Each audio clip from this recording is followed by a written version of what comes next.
मैं बात करना चाहता था और मेरी ख्वाहिश थी कि उसका नोटिस जो है वो सिंध हुकूमत ले, क्योंकि बहुत सारी चीज़ें हैं कि जब वो मैंने कहा ना कि जब आपके चमचे साथ बैठे होते हैं तो वो चमचे तो ख़ुद भी बहुत सारी पोजीशंस के ख्वाहिशमंद हैं। शायद सीएम साहब की ख़ुद पोजीशन की ख्वाहिशमंद है। वो हर चीज़ उनको बता रहे होते हैं कि सब ठीक है सीएम साहब, सब कुछ बहुत अच्छा है, सब अच्छा चल रहा है, आपके फ़ैसले अच्छे हैं। लेकिन शायद सीएम साहब को ख़ुद नहीं पता कि बहुत से फ़ैसले उनके गलत भी हो रहे होते हैं। कुछ चीज़ें हाईलाइट करना चाहूँगा मैं।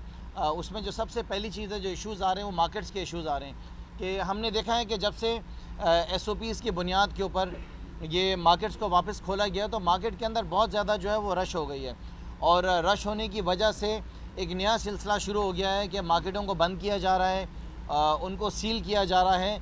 और कुछ शिकायतें ये भी आ रही हैं, मुझे नहीं पता कि उसके अंदर कितनी हकीकत है, कि पैसे लेकर वापस उन मार्केटों को खोला भी जा रहा है, तो इसको भी इन्वेस्टिगेट कर लिया जाए। लेकिन ये मार्केट्स के अंदर रश इतना क्यों पड़ रहा है, उसको ज़रूर देखना पड़ेगा। जो मौजूदा टाइम में हम इस वक्त मार्केट्स के अंदर रश देख रहे हैं वो नॉर्मल जो रमज़ान के दिनों में रश होता है वो उससे ज़्यादा रश है। जो पिछले साल हमने जितना रश नहीं देखा उतना रश अब पड़ रहा है। तो उसकी वजह यह है कि जो टाइमिंग्स हैं वो सबसे बड़ा इशू है कि 5 बजे तक का टाइम हुकूमत ने सेट किया हुआ है कि 5 बजे सारी मार्केटें बंद कर दी जाएँ। और होता यह है कि 4 बजे पुलिस की मोबाइल आ जाती है, वो राउंड मारना शुरू करती है और मार्केट्स को बंद कराना शुरू कर देती है। 4:30 तक दुकानदार बंद करके घर चले जाते हैं। लिहाजा जो ख़रीदार होते हैं वो इतना कम टाइम होने की वजह से, क्योंकि एक सिलसिला है कि रातों को देर से सोते हैं, यहाँ पे सहरी करके सोएं, और मार्केट्स में लोगों को जाते जाते जो टाइम हो जाता है वो 12-1 बज जाता है। तो इतना कम टाइम होता है, तो मैं समझ रहा हूँ कि वो कम टाइम होने की वजह से ये मार्केट्स के अंदर रश जो है बहुत ज़्यादा बढ़ जाता है। सो हमारी जो डिमांड है आज, वो सबसे पहली डिमांड ये है कि सिंध हुकूमत का जो मार्केट का टाइम है उसको कम से कम 12 बजे तक रात तक लेकर जाया जाए रमज़ान के महीने के लिए, मैं कह रहा हूँ, जो कि चांद रात तक इसके टाइमिंग्स 12 बजे तक किए जाएं, ताकि लोगों को एक स्पेस मिले, लोग अपने घरों से सुकून से निकल सकें, अपने रोज़े को भी देख सकें।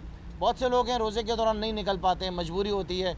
लेकिन यह कि डेफिनेटली जो SOP सेट की गई हैं उस SOPs को जो है लाजिम ज़रूरी है कि लोग उसमें जो हैं जब पब्लिक प्लेस में जा रहे हैं तो वो मास्क ज़रूर पहनें, सैनिटाइज़ ज़रूर करें, एहतियात ज़रूर करें, फ़ासला ज़रूर रखें। जो SOP सेट की गई हैं उनको ज़रूर फॉलो किया जाए। SOPs के सिलसिले में एक मेरी शिकायत थी, जो कि मैंने पिछले दिनों भी कही थी, कि एक ब्लैंकेट SOPs नहीं होनी चाहिए। जैसे कि अगर एक प्लास्टिक इंडस्ट्री है तो उसके लिए भी वही SOPs हैं, जो फूड इंडस्ट्री है उसके लिए भी वही SOPs हैं। तो दुनिया भर के अंदर जब SOPs बनाई गई हैं तो हर डिपार्टमेंट के लिए एक अलग SOPs बनाई गई हैं, लोगों को अलग एक SOPs बताई गई जिसको फॉलो करना है। तो हुकूमत सिंध इस चीज़ को ज़रूर देखे। और उसके साथ साथ जो मॉल्स अभी तक इजाज़त नहीं दी गई है मॉल्स को खोलने की, देखें लाखों की तादाद के अंदर आज भी कराची के अंदर ऐसा तबका है जो कि इफ़ेक्ट हुआ है मॉल्स के बंद होने से। मॉल्स को जो है वो ज़रूर खोला जाए। मॉल्स की जो SOPs होनी चाहिए वो कोई सेपरेट SOPs बना ली जाएँ। उसकी एयर कंडीशनिंग के लिए जो आपने SOPs देखनी है उसको देख ली जाए, लेकिन उसके साथ मॉल्स को ज़रूर खोला जाए। हमने जब ये सिलसिला स्टार्ट किया तो हमने बोला था कि ये जो आपकी लॉकडाउन है इसमें नुकसान आवाम को सबसे ज़्यादा ये हो रहा है कि जो रोज़ाना की जो दिहाड़ीदार लोग हैं वो अफेक्ट कर रहे हैं। लेकिन आज भी हम वहीं खड़े हैं। लिहाजा मॉल्स को भी खोला जाए, टाइमिंग्स को बढ़ा के 12 बजे तक किया जाए। उसके साथ साथ जो दूसरा इशू है, जो बहुत बड़ा इशू है, वो ट्रांसपोर्ट का इशू है कि आज कोई मेरे ख्याल से 5वीं या 6वीं हमारी प्रेस कॉन्फ्रेंस है जिसके अंदर लगातार हम आपसे कह रहे हैं। एक यहाँ पे पूरी ट्रांसपोर्ट एसोसिएशन भी आई थी जिसमें बसेस के थे और रिक्शा के ट्रांसपोर्ट थी, चिंची की थी। यहाँ पर बैठ के एक प्रेस कॉन्फ्रेंस की गई थी और उसमें भी ये कहा गया था कि ट्रांसपोर्ट को खोला जाए और जो SOP सेट की जाएंगी उसको फॉलो किया जाएगा। जैसे कि अगर एक बस के अंदर 20 लोगों की बैठने की जगह है तो उसके अंदर 10 लोग जो हैं वो बैठेंगे। इसी तरीके से जो ऑनलाइन आपकी सर्विसेज हैं ट्रांसपोर्ट की, जैसे कि आपकी स्विल के नाम से है, ऊबर है, करीम है, एयरलिफ्ट है, ये देखें ये तो आवाम को इन्होंने एक बहुत बड़ा रिलीफ दिया था। क्योंकि पाकिस्तान पीपल्स पार्टी की जो हुकूमत है सूबे सिंध के अंदर, आपने तो 10 साल के अंदर 10 बसें निकाली और वो 10 बसें भी मेरे ख्याल से शायद किसी प्राइवेट फर्म की थी। तो आप तो तकरीबन मुकम्मल तौर पर सूबे सिंध के अंदर पाकिस्तान पीपल्स पार्टी आवाम को एक बेहतर ट्रांसपोर्ट की सहूलियात फराहम करने में नाकाम किया, बिल्कुल मतलब फ़ेल हो गई। लेकिन जब एक प्राइवेट फर्म आई है, एक ऑनलाइन अच्छी सर्विस आई है, आपने उसको भी बंद कर दिया है। तो मकसद हमारा वही है, जब हम बार बार कहते हैं कि लॉकडाउन को नरम किया जाए, वो नरम करने का मकसद ये है कि आवाम जो बेरोज़गार हुई हुई है, अब ये जो प्राइवेट कंपनीज़ आई थी जिन्होंने ये प्राइवेट सर्विस ऑनलाइन सर्विस शुरू की थी ट्रांसपोर्ट की, इसमें भी लाखों लोग ऐसे हैं कि जो इससे वाबस्ता हैं, लाखों लोग, और उनके पीछे एक बहुत बड़ी तादाद है। जैसे कि कल वज़ीर आज़म साहब ने फरमाया कि 2.5 करोड़ लोग जो हैं वो डायरेक्टली अफेक्ट हो रहे थे इस लॉकडाउन से, और अगर उनके घरों को उसमें मल्टीप्लाई किया जाए तो उसकी तादाद 15 करोड़ बन रही थी। इसी तरीके से अगर हम कहते हैं कि इस शहर के अंदर का 10 से 15 लाख लोग या 20 लाख लोग ट्रांसपोर्ट से वाबस्ता थे, तो उसको आप मल्टीप्लाई 6 से करें तो उसके घर के अंदर जो 6 अफराद हैं वो भी उससे जो हैं अफेक्ट हो रहे हैं। सो ट्रांसपोर्ट के लिए हमारी डिमांड है कि ट्रांसपोर्ट को फौरी तौर पर खोला जाए, सूबे भर के अंदर उसकी SOP सेट की जाए। आपकी तरफ से कहा जाता है कि लोग जो हैं वो SOPs पे अमल नहीं कर रहे हैं। देखिए ना, सूबे सिंध में तो पीपल्स पार्टी को एक क्रेडिट जाता है कि पूरे पाकिस्तान में जब बिल्स की बात आती है, जब कानून साजी की बात आती है, तो पीपल्स पार्टी का नंबर सबसे ऊपर है कि सबसे ज़्यादा कानून साजी जो पीपल्स पार्टी करती है। लेकिन जब उसको देखा जाता है कि उसके ऊपर अमल करने की बात आती है, जब उन कानून पे इम्प्लीमेंट करने की बात आती है, तो पाकिस्तान पीपल्स पार्टी जब से पाकिस्तान आज़ाद हुआ है आज तक सबसे बुरा रिकॉर्ड है इनका, कि ये हमेशा कानून को इम्प्लीमेंट कराने में नाकाम रहे हैं, ये फेल रहे हैं। सो कानून तो ज़रूर बना रहे हैं आप, SOPs तो ज़रूर बना रहे हैं, लेकिन इम्प्लीमेंट कराना आपकी ज़िम्मेदारी है। मैं आवाम से भी गुजारिश करता हूँ और उनसे कहता हूँ कि जो SOPs सेट की गई हैं उनको ज़रूर फॉलो करें, वो हमारी बेहतरी के लिए है। अगर Pakistan Tehreek Insaf right from the very first day lockdown के ख़िलाफ़ खड़ी है, तो उसका रीज़न सिर्फ एक रीज़न है, वो गरीब लोग हैं। कि जो गरीब इस वक्त सिसक रहा है, जो गरीब को परेशानियां हैं, जो गरीब दिहाड़ीदार है, जो तनख्वाहदार है, बल्कि या इनफैक्ट जो दुकानदार है आज भी, तो वो उनकी परेशानियां हल हो सकें। तो ये 2 पॉइंट्स मैंने आपको बताए हैं। तीसरा जो इशू है वो ये है कि जो 5 हॉस्पिटल्स को आपने कॉन्ट्रैक्ट्स दिए हैं, हम जानना चाहते हैं आने वाले असम्बली के इजलास के अंदर कि वज़ीर सेहत जो कि गुम हैं, वो ये ज़रूर बताएं कि आपने सूबे सिंध के अंदर इन 5 हॉस्पिटल्स को जो कॉन्ट्रैक्ट दिया है उसका क्राइटेरिया क्या है। क्या इन 5 हॉस्पिटल्स के पास सूबे सिंध में सबसे ज़्यादा बेड्स हैं, क्या इनके पास सबसे ज़्यादा डॉक्टर्स हैं, या इनके पास सबसे ज़्यादा क्वालिफाइड डॉक्टर्स हैं, क्या इनके पास सबसे ज़्यादा वेंटिलेटर्स हैं, क्या इनका सूबे सिंध के अंदर जो सर्विसेज हैं जो इन्होंने अभी सेहत में दी वो सबसे ज़्यादा हैं इनकी। तो हम ये जानना चाहते हैं कि क्या वजह है, कि क्या आपके इनके साथ कोई दोस्ती है, कोई रिलेशन है। आवाम का पैसा है ना, आप 1,75,000 पर डे दे रहे। हम जानना चाहते हैं कि सूबे सिंध के अंदर और भी बहुत सारे हॉस्पिटल्स हैं, और भी बहुत सारे ऐसे प्राइवेट हॉस्पिटल्स हैं। चूँकि देखें, आज ये बात हमारी साबित हो गई कि आपने इन जब प्राइवेट हॉस्पिटल्स को चूज़ किया है, तो इसका मतलब यह है कि पाकिस्तान पीपल्स पार्टी 12 साल के अंदर 5 दौर सूबे सिंध में आने के बाद भी सूबे सिंध के अंदर सेहत के निज़ाम को बेहतर नहीं कर सकी। जो आपके गवर्नमेंट हॉस्पिटल्स हैं वो तबाहाली के शिकार हैं। जो आपके गवर्नमेंट हॉस्पिटल्स हैं वहाँ पे बेड्स अवेलेबल नहीं हैं, वहाँ पे वेंटिलेटर्स अवेलेबल नहीं हैं, वहाँ पे दवाइयाँ अवेलेबल नहीं हैं, वहाँ पे डॉक्टर्स जाना पसंद नहीं करते हैं, वहाँ का सफाई का निज़ाम जो है वो इतना गंदा है कि उसके ऊपर वीडियोज़ वायरल होती हैं। कुत्ते बिल्लियाँ जो हैं वो आपके सिंध के हॉस्पिटल्स के अंदर घूम रहे होते हैं। इन्हीं वजूहत की बिना के ऊपर आज आपने प्राइवेट हॉस्पिटल्स को ये कॉन्ट्रैक्ट दिया है कोविड के टाइम पे। अब हम चाहते हैं कि अगर आपने इन 5 हॉस्पिटल्स को कॉन्ट्रैक्ट दिया है तो ये हमें ज़रूर बताएं कि इन 5 हॉस्पिटल्स के अंदर क्या खासियत थी जो बाकी हॉस्पिटल्स के अंदर नहीं थी। हम नहीं चाहते कि 2 साल के बाद जब ऑडिटर जनरल ऑफ पाकिस्तान की रिपोर्ट आए तो पता चले कि जो 20 लाख लोगों को राशन आपने दिया था उसके ऊपर सवालिया निशान है। इसी तरह इन 5 हॉस्पिटल्स के ऊपर आ जाएँ तो इन चीज़ों को देखा जाए और आगे की तैयारियाँ की जाएँ। बिलावल जरदारी आगे की तैयारी करो, खुदा ना खास्ता फिर कोई और ऐसी आफत आ जाए तो आपका निज़ाम तो तबाह है। अपने हॉस्पिटल्स को ठीक करो, अपने BHUs को ठीक करो, अपने सेहत के निज़ाम को ठीक करो। किसी ढंग के जो है वज़ीर सेहत को लेकर आओ जो कि काम कर सके, आवाम को डिलीवर कर सके, आवाम की खिदमत कर सके। ये रिश्तेदारियों से जब तक पाकिस्तान पीपल्स पार्टी बाहर नहीं निकलेगी, जब तक अपने चमचों से बाहर नहीं निकलेगी, पाकिस्तान पीपल्स पार्टी सिंध के लोगों को डिलीवर नहीं कर सकती है। मिनिस्ट्रीज़ भी देखी जाएं, MPs भी देखे जाएं, एडवाइज़र भी देखे जाएं, वो सब कुछ सन कोटा पे चल रहा है कि जो वालिद थे तो वही नीचे सन के ऊपर उनका सन कोटे का निज़ाम चल रहा है। सो हम ज़रूर जानना चाहते हैं कि इन 5 हॉस्पिटल का जो क्राइटेरिया वो क्या है। उसके साथ साथ हमारी बार बार आवाज़ उठाने के ऊपर इस इशू को हाईलाइट करने के बाद आखिरकार कुछ थोड़े बहुत हॉस्पिटल्स हैं जिनकी OPDs को मुझे पता चला है कि आज खोल दिया गया है। लेकिन आज भी कराची के अंदर ऐसे बहुत सारे प्राइवेट हॉस्पिटल्स हैं जिनकी ओपीडीज़ आज भी फंक्शनल नहीं हैं, आज भी नहीं है। मैं आपको बताना चाहता हूं कि कल रोज़े से पहले मुझे एक क्लिफ्टन के बड़े हॉस्पिटल से कॉल आई। वो हमारे हलके के रेजिडेंट हैं। उन्होंने बताया कि मेरी वालदा को फेफड़ों की प्रॉब्लम है, मैं यहाँ पर आया हूँ, मेरी वालदा सांस नहीं ले पा रही हैं, तो उनको वो हॉस्पिटल एडमिट नहीं कर रहा है, वहाँ पे ओपीडी भी नहीं चल रही है और हॉस्पिटल एडमिट भी नहीं कर रहा है। तो वज़ीर सेहत आप क्या कर रही हैं? कोरोना के अलावा, कोविड के अलावा जो पेशेंट्स हैं वो कहाँ पर जाएं? खुदा के लिए आके बताएं तो सही। अगर किसी को कोई इन्फेक्शन हो गया है, किसी को बुखार हो गया है, किसी को दिल की प्रॉब्लम हो गई है, किसी का दिमाग ख़राब हो गया है, वो कहाँ पर जाए? वो क्या इलाज कराएं अपना? वो किससे जाके पूछे? या तो वज़ीर सेहत अपने दफ्तर का एड्रेस दे दें, या जहाँ पे जिस आइसोलेशन में गई हैं वहाँ का दे दें। ख़ुद भी डॉक्टर है ना, वो बता दें वो लोग कहाँ पे जाएं। तो सेहत के निज़ाम हमारे सूबे के अंदर दिन ब दिन ख़राब होता जा रहा है।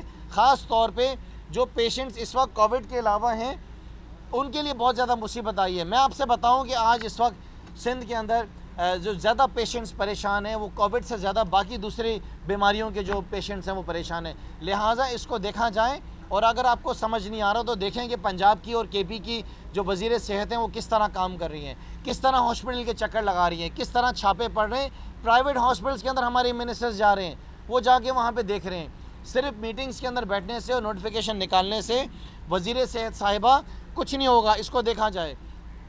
उसके साथ साथ एक और जो बात मैं हाईलाइट करना चाहूँगा कि हॉस्पिटल्स की जो सिक्योरिटी है उसके बारे में सिंध हुकूमत क्या कर रही है। हमारे जो डॉक्टर्स हैं, हमारे डॉक्टर जो फ्रंट लाइन सोल्जर्स हैं, जो अपनी जानों को जो है लगाकर आवाम की खिदमत कर रहे हैं, इस बात की परवाह नहीं कर रहे हैं। लेकिन हो रहा यह है कि कल एक दूसरा वाक़या हुआ है। पहले जिना हॉस्पिटल के अंदर ये वाक़या हुआ और उसके बाद हैदराबाद के एक हॉस्पिटल में वाक़या हुआ जहाँ पे लोगों ने जाके तोड़ फोड़ की है, डॉक्टर्स को डराया है, धमकाया है और शायद उनके ऊपर हाथ भी उठाया है। हम डिमांड कर रहे हैं कि इस वक्त जो हमारे डॉक्टर्स हैं जो हॉस्पिटल के अंदर काम कर रहे हैं उनको फौरी तौर पर पूरी सिक्योरिटी दी जाए। हॉस्पिटल के अंदर जो है लॉ इन्फोर्समेंट एजेंसीज़ को तैनात किया जाए। ये ना हो कि जब वहाँ पे कोई झगड़ा फसाद खड़ा हो जाए, तोड़ फोड़ हो जाए, उसके बाद जाया जाए। हम चाहते हैं हमारे जो डॉक्टर्स हैं उनकी सैलरीज़ भी बढ़ाई जाएँ, उनको इंसेंटिव्स भी दिए जाएँ, उनको एक्स्ट्रा बोनस भी दिए जाएँ और उसके साथ साथ उनकी हिफाजत भी की जाए। आखिर के अंदर एक और बात है जो कि मेरे दिल के बहुत करीब है, जिससे मैं ख़ुद बहुत ज़्यादा परेशान हूँ कि आज 21वां रोज़ा हो गया है, मैंने एक जुम्मे की नमाज़ नहीं पढ़ी है मस्जिद के अंदर। आज 21वां रोज़ा हो गया है, मेरी मस्जिदों को बंद किया गया है। आज 21वां रोज़ा हो गया है, मैं मस्जिदों में जाके नमाज नहीं पढ़ रहा हूँ।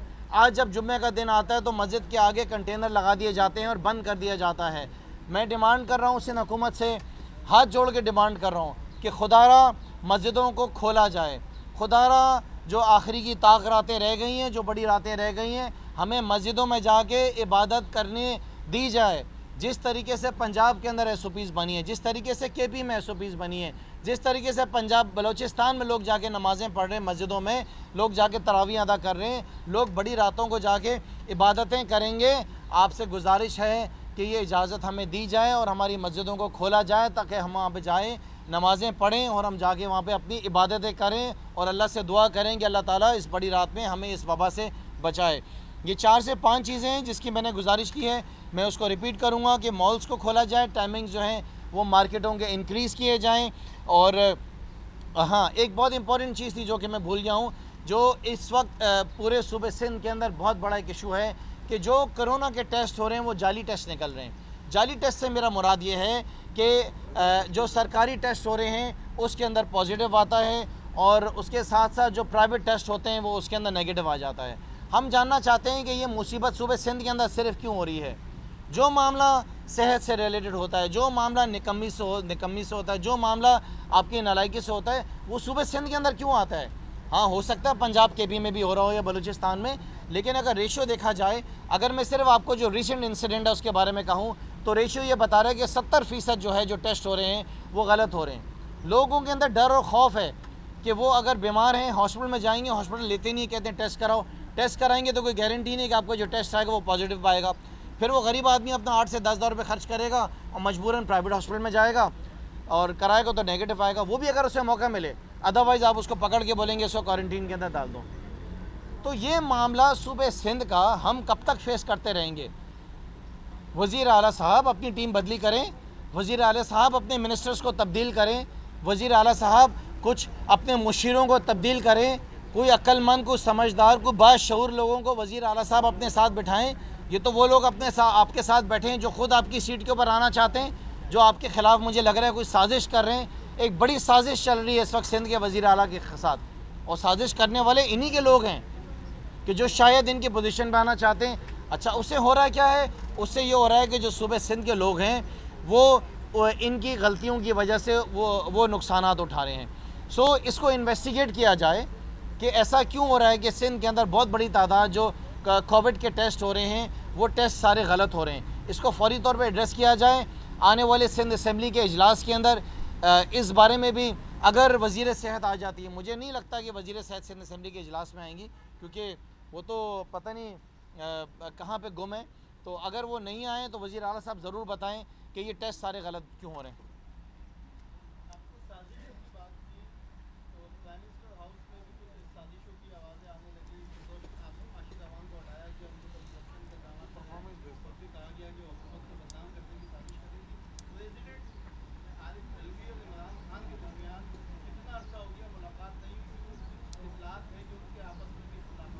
अच्छा जी, मैं आपको बताऊं कि पाकिस्तान तहरीक इंसाफ के अंदर एक निज़ाम बनाया गया। आपने देखा है कि वज़ीर आज़म साहब बार बार मीटिंग्स करते हैं, बार बार अपने जो मिनिस्टर्स होते हैं उनकी परफॉर्मेंस को चेक किया जाता है कि जो हमारे मिनिस्टर्स हैं वो काम किस तरह कर रहे हैं, काम की उनकी क्वालिटी क्या है, वो मेहनत कितनी कर रहे हैं, आवाम की खिदमत कितनी कर रहे हैं। तो ये तो बड़ा एक बेसिक स्टैंडर्ड है पाकिस्तान तहरीक इंसाफ के अंदर कि जो भी शख्स, अगर मैं एज़ प्रेसिडेंट PTI कराची का हम नहीं करूँगा, मैं आवाम के दरमियान नज़र नहीं आऊँगा, मैं अपने हल्के में नहीं जाऊँगा, तो मुझे आइंदा मौका नहीं मिलेगा, मुझे इस पोजीशन से हटा दिया जाएगा। तो जो भी तहरीक इंसाफ के अंदर अगर इस तरह के इशूज़ आएंगे कि जो चेंजेस होंगे तो ज़ाहिर है वो परफॉर्मेंस बेस्ड होंगी। हाँ, अगर किसी मिनिस्टर को कोई दूसरी पोजीशन दी जा रही है तो ज़ाहिर है कि उसने अपनी मिनिस्ट्री में अच्छा काम किया है और उसको बेहतर पोजीशन दे के दूसरी मिनिस्ट्री को बेहतर करने का मौका दिया गया है।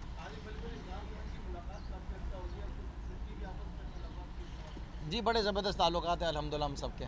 सिंध हुकूमत के पर ये इल्जाम है कि टिड्डी दल के हवाले से 60 करोड़ रुपए का कोई चूना लगाया गया है, इसकी आपके पास क्या इत्तलात है, उस पर आपका मौक़िफ़ क्या है? जी, आप फरमा रहे हैं कि सिंध हुकूमत ने कोई चूना लगाया है 60 करोड़ रुपए का टिड्डी दल के नाम पे।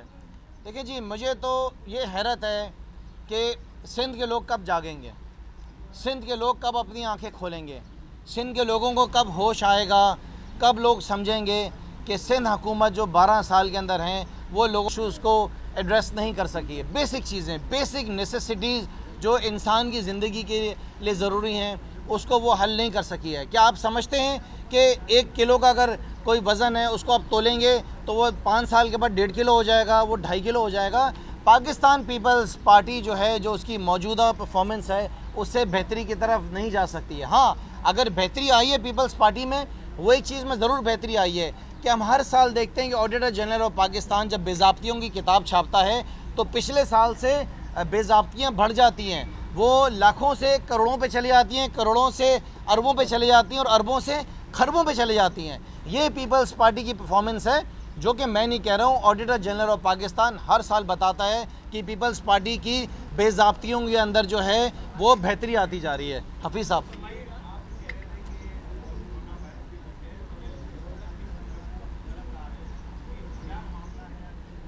सर जी, ये कोविड का जो टेस्ट जो हैं वो गलत आ रहे हैं, लोगों को मुश्किलात हो रही हैं, आप फरमाते हैं कि इनकी वजूहत क्या हैं? मेरा ये सवाल है कि ये सिंध, ये बलूचिस्तान में क्यों नहीं हो रहा है? ऐसा हो रहा है लेकिन इतनी बड़ी तादाद में क्यों नहीं हो रहा? KP के अंदर ऐसी नालायकियाँ क्यों नहीं हो रही हैं? पंजाब के अंदर ऐसे जुल्म आवाम के ऊपर क्यों नहीं हो रहे हैं? हर जुल्म, हर मुसीबत, हर परेशानी, हर तकलीफ़, हर अजाब सूबे सिंध के अंदर ही क्यों है? क्या वजह है? कोई तो एक वजह होगी, वो सिर्फ एक कॉमन वजह है। वो वजह यह है कि पाकिस्तान पीपल्स पार्टी सूबे सिंध के अंदर इक़्तिदार के अंदर है। देखें, तहरीक इंसाफ जो जमात बनी ना, वो जमात इस बुनियाद पे बनी कि आवाम की खिदमत करना। हमारे लीडर ने तो शुरुआत ही जो की वो शौकत खानम हॉस्पिटल से करी, उसने तो पाकिस्तान को वर्ल्ड कप जिताया, उसने तो दमल यूनिवर्सिटी बनाई। आज वज़ीर आज़म होने के बावजूद भी वो जो हैं हर साल बैठ कर चंदा इकट्ठा कर रहे होते हैं TV पे बैठ के अपने हॉस्पिटल के लिए। उनको कोई कमी है क्या हॉस्पिटल नहीं चलाया जा सकता? लिहाजा तहरीक इंसाफ और पाकिस्तान पीपल्स पार्टी और बाकी जमातों में ज़मीन और आसमान का फ़र्क है। हमारी जो सियासत है वो खिदमत की बुनियाद के ऊपर है। हमारी जो सियासत है वो खिदमत की बुनियाद के ऊपर है, वो अपनी कुर्सी की बुनियाद के ऊपर नहीं है। हम आवाम की खिदमत करना इसको इबादत समझते हैं। हमारी कोई सियासत जो है वो करप्शन की बुनियाद और बेज़ाब्तियों की बुनियाद के ऊपर हमारी सियासत नहीं है। हम यहाँ पे रोज़े में बैठ के जो अपने गले चीख रहे हैं, अपने गले फाड़ रहे हैं, यहाँ पे मजबूरन जो है मास्क को सामने रख के बात कर रहे हैं। हमारी भी तो बच्चे हैं, मेरे भी घर के अंदर जो है 85 साल की मेरी वालदा है, मुझे भी फ़िक्र है हर चीज़ की, लेकिन मैं मजबूर हूँ। मैंने तो अल्लाह को भी जवाब देना है, आवाम को भी जवाब देना है कि जो गलतियाँ हैं वो मुझे लिख कर लेकर आनी है। ये मैंने बताना है कि ये सूबे सिंध के अंदर हो रहा है। तो जब तक इनको नहीं बोला जाएगा पीपल्स पार्टी को, जब तक इनके करतूत आवाम को नहीं बताए जाएंगे, इनको एहसास नहीं होने वाला। होना तो वैसे भी नहीं है, लेकिन कुछ तो हो, आटे में कोई नमक बराबर ही हो जाए, ज़रा बराबर तो हो जाए कि जिसके अंदर हम कहें कि आवाम की कुछ खिदमत हो रही है।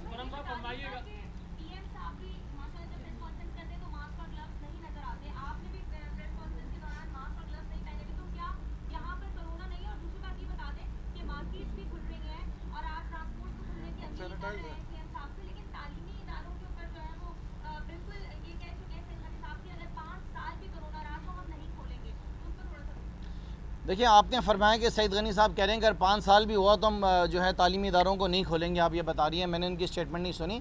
देखिए, आप मुझे बताएं कि इस वक्त सूबे सिंध के अंदर तालीम का निज़ाम क्या है? इस वक्त सूबे सिंध के अंदर तालीम का स्टैंडर्ड क्या है? क्या सूबे सिंध के अंदर जो बच्चों के रिज़ल्ट आ रहे हैं वो बड़े ज़बरदस्त आ रहे हैं? हमारी यूनिवर्सिटीज़ क्या बड़ा अच्छा चल रही हैं? हमारे स्कूलों के अंदर हाल ये है कि हमारी बच्चों के लिए बाथरूम्स तक नहीं हैं।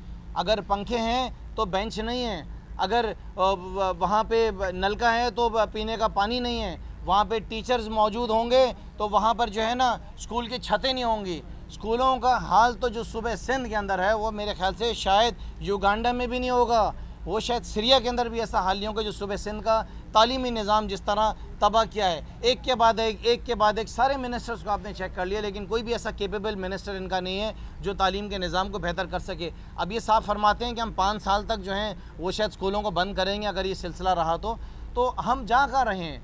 Where are we heading? हमारी कोई सिमत नज़र आ रही है?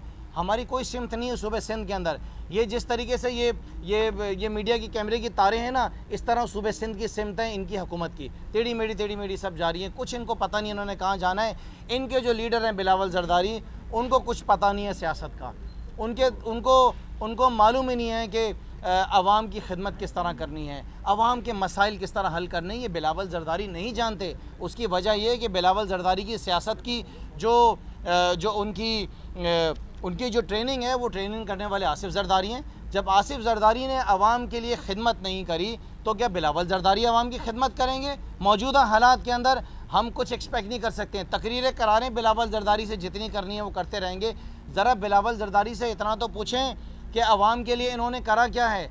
मैंने पिछले दिन भी कहा था, मैं फिर कहूँगा कि बिलावल जरदारी और आसिफ जरदारी दोनों मिलकर ये बताते हैं कि सूबे सिंध के अंदर एक शहर ऐसा है जो ये दोनों बाप बेटे कहें कि हमने वो मॉडल सिटी बनाई है। क्या बिलावल जरदारी, आसिफ जरदारी ये बता सकते हैं कि सूबे सिंध के अंदर एक डिस्ट्रिक्ट उन्होंने मॉडल बनाया है जहाँ पे रीज़न नहीं? क्या बिलावल जरदारी, आसिफ जरदारी ये बता सकते हैं कि सूबे सिंध के अंदर एक यूसी, छोड़ दें शहर को, छोड़ दें डिस्ट्रिक्ट को, एक यूसी बता दें कि एक यूनियन काउंसिल पूरे सूबे सिंध के अंदर बिलावल जरदारी, आसिफ जरदारी बता दें जहाँ पे state of the art facilities हैं, जहाँ पे ट्रांसपोर्ट मौजूद है, जहाँ पे पीने का पानी मौजूद है, जहाँ पे सड़कें बनी हुई हैं, जहाँ पे सिविज का निज़ाम बेहतरीन है, जहाँ पे स्कूल्स अच्छे हैं, जहाँ पे बीचेस अच्छे हैं। एक यूनियन काउंसिल में चैलेंज कर रहा हूँ बिलावल जरदारी और आसिफ जरदारी को, एक यूनियन काउंसिल पूरे सिंध में, सिंध के लोगों, इनसे पूछो बता दें, इनके पास नहीं होगी। सो आप एक्सपेक्ट नहीं करें कि इनकी जमात अवाम की खिदमत कर सकेगी। इन्होंने मौजूदा हालात में हमारा दीन भी बंद किया, इन्होंने हमारी दुनिया भी बंद की, दोनों चीज़ें इन्होंने हमारी बंद करें। स्टेटमेंट ये है हुकूमत का मौक़िफ़ है कि भूख की वजह से कोई अमवात नहीं हुई, कोरोना की वजह से अमवात हुई है, इस वजह से लॉकडाउन मज़ीद सख्त करने दिया जाए।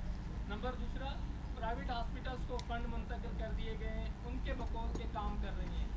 आप क्या समझते हैं कि प्राइवेट हॉस्पिटल्स को फंड मुंतकिल करना दुरुस्त है? आपका एतमाद है इन हॉस्पिटल्स पर जो फंड मुख्तस हुए, या कोई और फार्मूला होना चाहिए? देखें, मुझे इस बात पे कोई एतराज़ नहीं है कि प्राइवेट हॉस्पिटल्स को इन्होंने फ़ंड दे के 5 हॉस्पिटल्स को चूज़ किया है। मैं तो क्राइटेरिया पूछ रहा हूँ, किस क्राइटेरिया के बिना पे किया है।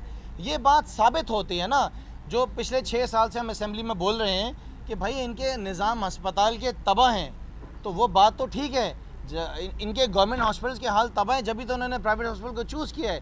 मेरा ये कहना है कि सिर्फ 5 हॉस्पिटल क्यों, इन हॉस्पिटल्स के पास इतनी तादाद है कि सिर्फ अगर जो है ना शहर कराची के ही लोग चले जाएं तो ये पूरा करें, नहीं, इनको 5 की जगह 50 हॉस्पिटल्स को करना चाहिए था।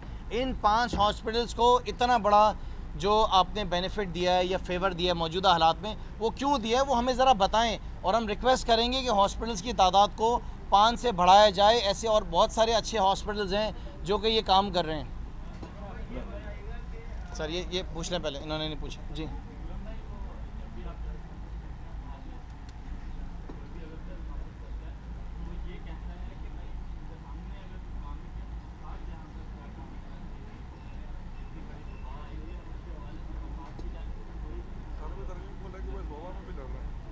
देखें, वफाक का जो रोल था इस कोविड के सिलसिले में, उसको पूरी दुनिया के अंदर अप्रिशिएट किया जा रहा है। वफाकी हुकूमत जब ये लॉकडाउन का सिलसिला शुरू हुआ तो एहसास के ज़रिए, एहसास प्रोग्राम के ज़रिए वफाकी हुकूमत ने जब ये देखा कि सूबे सिंध के लोगों को 20 लाख राशन भी नहीं मिल रहा है, जो कि वज़ीर आला साहब ने ऐलान किया था कि मैं दे दूँगा, तो वफाकी हुकूमत उतरी एहसास प्रोग्राम के तहत और लोगों को रिलीफ दिया। वफाकी हुकूमत ने तो जितना रिलीफ दिया है, सूबाई हुकूमत तो उसके करीब भी नहीं पहुँच सकी है। वो तो 18वीं तरमीम के पीछे ही छुपी बैठी है कि 18वीं तरमीम के तहत वज़ीर आला कहते हैं कि वो सारा काम हम ही करेंगे। मुझे तो हैरत है कि किस चीज़ का इंतज़ार किया जा रहा है। ऑप्शंस बहुत सारे हैं, उनको इस्तेमाल करना चाहिए, और मैं तो कहूँगा कि मौजूदा हालात के अंदर नेशनल इमरजेंसी भी लगा देनी चाहिए, क्योंकि ऐसा पॉसिबल नहीं है कि 3 सूबों के अंदर एक कानून होगा और एक सूबे के अंदर दूसरा कानून होगा। पूरे पाकिस्तान के अंदर एक कानून होना चाहिए। वज़ीर आज़म साहब जो बलूचिस्तान, केपी और पंजाब के अंदर जिस तरीके से उनके अहकामात के ऊपर और उनकी लीडरशिप के अंदर बाकी सूबे काम कर रहे हैं, सूबा सिंध में बड़े अफसोस के साथ कहता हूँ कि उस तरीके से उनके अहकामात के ऊपर अमल नहीं कर रहा है। और कल भी वज़ीर आज़म साहब जो अल्फाज इस्तेमाल कर रहे थे, गुजारिश के कर रहे थे, उन्होंने कल भी कहा कि मैं रिक्वेस्ट करता हूँ कि गरीबों की फ़िक्र की जाए, गरीबों की मदद की जाए, गरीबों के लिए आसानी की जाए, बेरोज़गारी को ख़त्म किया जाए, ट्रांसपोर्ट को खोला जाए, लॉकडाउन को और ईज़ किया जाए। ये अल्फाज मेरे वज़ीर आज़म के थे, और यही अगर वज़ीर आला को या बिलावल ज़रदारी को बिठा दिया जाए तो वो अपनी ज़बान से गरीबों के लिए जो खौफनाक और गुस्से वाली आवाज़ें और वो जो आतिश फट रहा होता है उनके मुंह से, ये एक्सेप्टेबल नहीं है जी।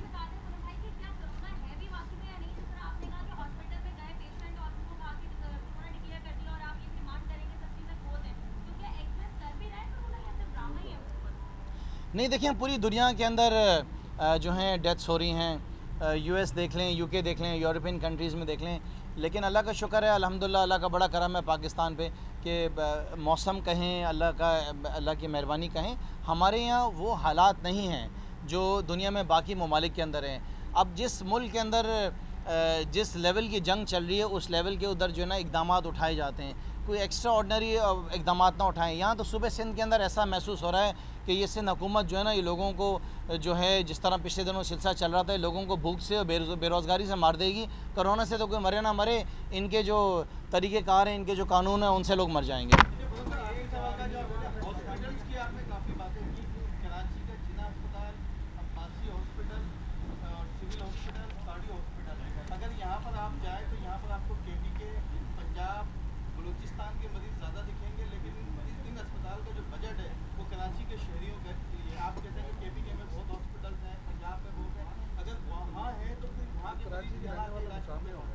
अच्छा देखिए, मैं आपको बताऊं कि सिंध के रहने वालों ने हमेशा अपने दिलों को बड़ा रखा है और हमने हमेशा सबको वेलकम करा है।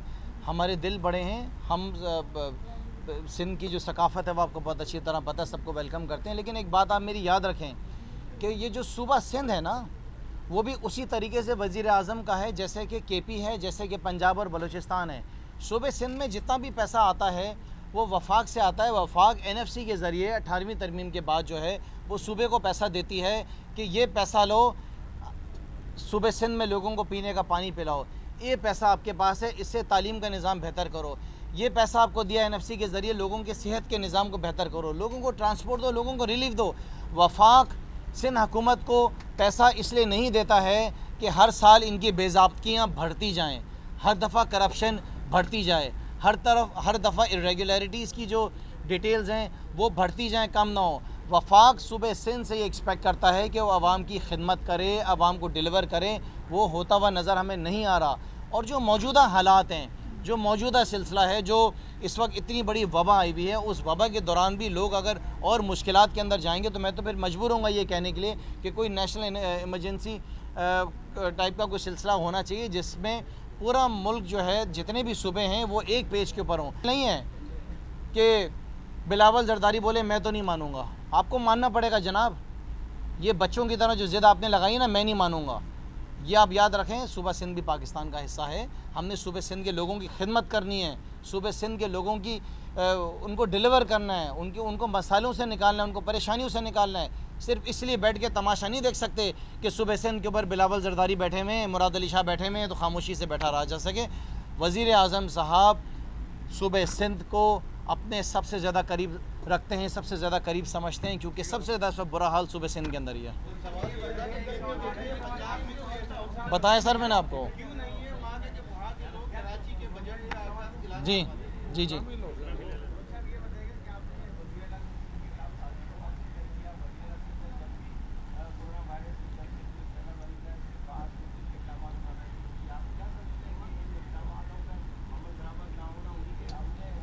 देखिए, मैं जब ये बात मैंने कहा कि वज़ीर आला साहब के ख़िलाफ़ कोई बहुत बड़ी साजिश चल रही है, वो मैं इस बुनियाद के ऊपर कह रहा हूँ कि जो उनके इक़दाम हैं वो आवाम पसंद नहीं हैं। जो इक़दाम वो उठा रहे हैं, सूबे सिंध के लोग दिन ब दिन पीपल्स पार्टी से नफ़रतें और ज़्यादा बढ़ रही हैं, क्योंकि लोग उनके इन फ़ैसलों से खुश नहीं हैं। तो वज़ीर आला साहब के जो मुशीर हैं, जो उनके मिनिस्टर्स हैं, डेफिनेटली अगर इस मुसीबत में उनको डाल रहे हैं जिसकी वजह से आवाम भी जो है उसको फेस कर रही है, तो नज़र तो यही आ रहा है कि इनके अपने लोग ही इनके ख़िलाफ़ कोई किसी किस्म की साजिश कर रहे हैं। शुक्रिया।